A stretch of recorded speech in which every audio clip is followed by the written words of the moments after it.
নির্বাচন মানে হার জিতের ব্যাপার থাকবে স্বাভাবিক।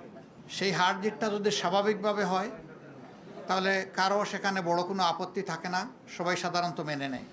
কিন্তু যদি সেখানে বড় ধরনের কোনো বৈষম্য অথবা ইরেগুলারিটিস হয়ে থাকে, অনিয়ম হয়ে থাকে, তাহলে স্বাভাবিকভাবেই এটা প্রশ্ন তৈরি করে। আমরা আমাদের পক্ষ থেকে গতকাল এই ইতিবাচক দৃষ্টিভঙ্গি জানানোর পরেও আপনারা লক্ষ্য করেছেন নিশ্চয়ই, আজকে বাংলাদেশের বিভিন্ন জায়গায় 11 দলীয় নির্বাচনী অক্ষের কর্মী, সমর্থক, এজেন্ট, ভোটার বিভিন্ন জায়গায় বাড়িতে বাড়িতে হামলা হচ্ছে, ব্যক্তির উপর হামলা হচ্ছে, আগুন ধরিয়ে দেওয়া হচ্ছে বাড়িতে।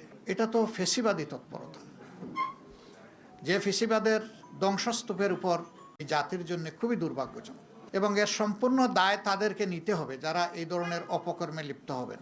আমরা চাইলেও যদি তারা ইতিবাচক দ্বারা রাজনীতি না চান, তাহলে আমরা জোর করে ইতিবাচক রাজনীতি করতে পারবো না। নির্বাচনে যারা সংখ্যাগরিষ্ঠ আসন পেয়েছেন, যেভাবেই পেয়ে থাকুন, এ ব্যাপারে আমাদের যথেষ্ট অবজারভেশন, আপত্তি আছে। দায় মূলত তাদেরকেই নিতে হবে। দেশে শান্তি শৃঙ্খলা রক্ষা করা হবে যদি তারা সরকার গঠন করেন, এটা তাদের দায়িত্ব। কিন্তু এখন এইগুলা কিসের আলামত? এখন এইগুলা বন্ধ করতে হবে। এখনও যদি বন্ধ করা না হয়, আমরা বাধ্য হব যে কোনো সিদ্ধান্ত নিতে।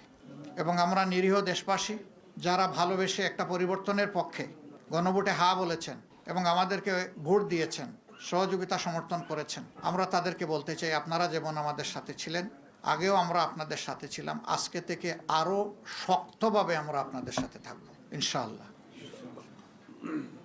বেশ কিছু জায়গায় আপনারা লক্ষ্য করেছেন, কালকে নির্বাচনী সম্প্রচার যখন হয়, ফলাফল হঠাৎ করে বন্ধ, কষ্টমষ্ট করে তাকে ছাড় দিয়ে নির্বাচিত ঘোষণা করা হয়েছে, যেটা অবাস্তব।